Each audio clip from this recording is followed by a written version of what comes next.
Hi, I'm Stuart Malina, Music Director of the Greenwich Symphony Orchestra, and today I'm here to invite you to join us this weekend for our concerts at the Performing Arts Center at Greenwich High School.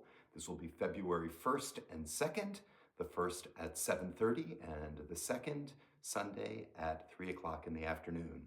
We have a very beautiful program as usual. We open with one of the most beloved overtures in the entire repertoire.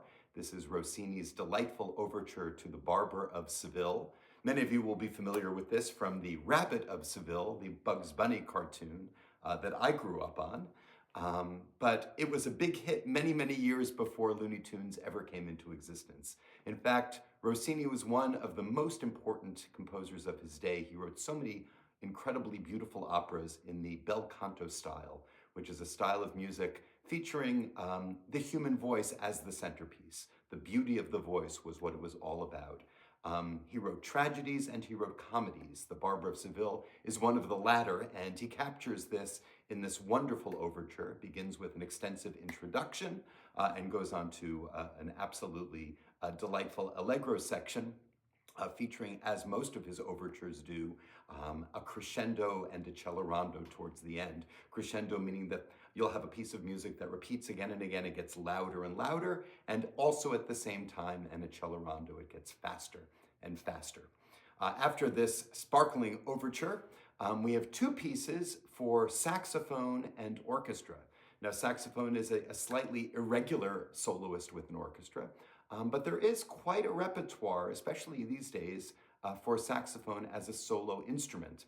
The saxophone was only invented in the mid-19th century, but already made its way into the classical repertoire in the late 19th century, and particularly the early 20th century, with composers like Ravel and Prokofiev, and later, of course, Bernstein and Gershwin using the saxophone as part of the orchestral timbre. The pieces we're going to do are much more contemporary. The first is actually a second performance. It was just premiered this past September, written just a few years ago by Unica Tanzil, who is an Indonesian-American composer from California. This is a piece called Veni Vidi Vici. I came, I saw, I conquered, the famous words of Julius Caesar. Her inspiration for this is the climate change crisis. And of course, with the horrible fires on the West Coast, everyone is very aware these days of the perils of climate change. She wrote this piece as kind of a clarion call to arms to fight this horrible change in the climate. It's a piece that's almost a perpetual motion. It starts out at a feverish, blistering pace, with the saxophone playing incredibly fast passages, and it really doesn't let up for the entirety of the piece. The orchestra punctuates this with syncopated accompaniments and also enormous passages of also whirlwind quality. And about 2/3 of the way through this fairly short piece, everything stops, and we have a very long saxophone cadenza, just for the solo saxophone playing by himself. This will then come to a big finish, and this piece comes to an end in a blaze. No pun intended. The second piece that we're going to do is a much more extensive concerto for alto saxophone. This is called Cyberbird by a composer named Yoshimatsu. Yoshimatsu wrote this piece in 1994, and his inspiration was the death of his sister. He talks about being in the hospital room with his dying sister. And one of the last things she said to him is that she wished that in her next life she could be a bird. And so he wrote this piece called Cyberbird, which he describes as an imaginary bird living in the electronic age. And it's in three movements. The first one is called Bird in Colors. It is a very jazzy piece, and in fact, along with the saxophone, he gives two partners to the solo instrument, a piano and a percussionist who plays very much a la a drum set with jazz rhythms, riding a hi-hat a lot of the time. And the harmonies tend to be fairly jazzy harmonies throughout this piece. The piece begins very quickly, and then we'll explore different worlds of blues and jazz. Another element of this piece that you'll hear in the first and in the last movements of the Cyberbird Concerto is improvisation, of course, which is a centerpiece of the jazz world, but a little bit rarer to hear in concert music with orchestra. And in these improvisations, you'll hear our soloist, Valentin Kovalev, one of the finest saxophone players I've ever heard, performing his improvisation, trying to create new bird sounds. Some of them are extremely wild and extremely strange, but it creates an incredible crescendo in this first movement as it builds towards the end. The second movement is the one that he wrote actually in the room with his sister while she was sleeping. He created this grief-filled, extremely beautiful movement, which starts very simply in just the strings and the piano. Soon the saxophone comes in and takes over the plaintive melody, and it serves as a perfect foil to the outer movements, which are much more about movement and orchestral color. The last movement is again in the style of the first movement, extremely quick. This one features a little bit more of the brass section, almost sounding like a big band. You'll get more syncopated accompaniments, more jazzy harmonies, and again, a long extended period of improvisation that will bring this delightful work to a close. The second half of our program will be devoted to Mendelssohn's Third Symphony. Mendelssohn was one of the great prodigies of all time, certainly on a level, almost certainly, as Mozart.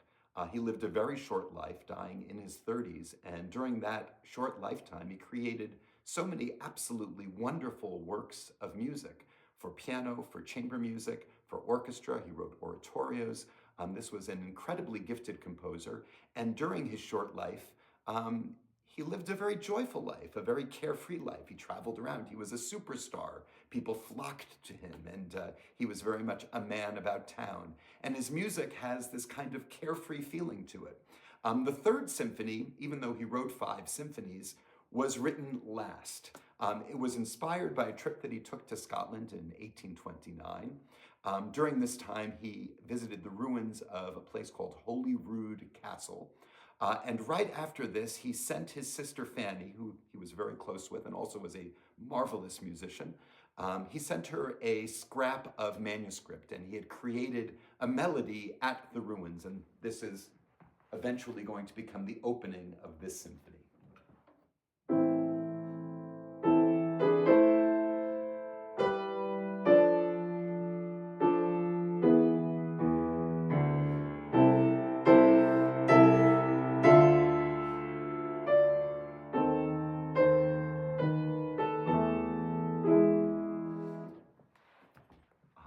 It creates this beautiful environment of mystery and wonder. He truly fell in love with Scotland. It didn't just inspire this piece, it also inspired a piece that he called Fingles Cave, or the Hebrides Overture. The orchestra in Greenwich actually played that just a couple of years ago. But this piece goes on from this emotional opening into several dances, into an extremely quick scherzo, which is the second movement. The third movement is one of the more lyrical pieces in the entire repertoire and kind of captures the essence of Romanticism in the early period of Romanticism. Mendelssohn was a romantic composer. This doesn't mean that he had lots of love affairs, although perhaps he did. What it means is that his music had emotion behind it, that the point of the music was to convey an emotional content. And you'll hear this in no better example than in the third movement, which features a simply magnificent long melody at the very beginning. It'll then be reprised by the cellos and the French horn together. This is one of my favorite slow movements in all of music, certainly in the early Romantic period. And then the last movement, again, returns to the dance, and you get a very feverish dance in the last movement. But all of this eventually will calm down, and at the very end of this movement, he brings in a completely new theme, just for the last 2.5 minutes of the piece. And this joyful, proud, grand theme will start in the medium strings and eventually open up to the entire orchestra for a truly triumphant ending. It's a magnificent work of music, and I think this will be a memorable and terrific concert. Again, the details of the concert are that they will be Saturday, February 1st at 7:30 in the evening, and then Sunday, February 2nd at 3 o'clock in the afternoon. These will be at the Performing Arts Center at Greenwich High School, which, as I've said many times, is one of the premier performing venues in all of Fairfield County, perhaps in all of Connecticut. You hear an orchestra immediately and the sound blooms as very few other rooms do. So I hope you'll come. It's free parking.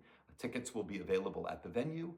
Come hear some wonderful music from a wonderful orchestra. Our soloist, as I said, is Valentin Kovalev, a young and exciting up-and-coming superstar of the alto saxophone. It should be a wonderful concert, and I hope to see you there.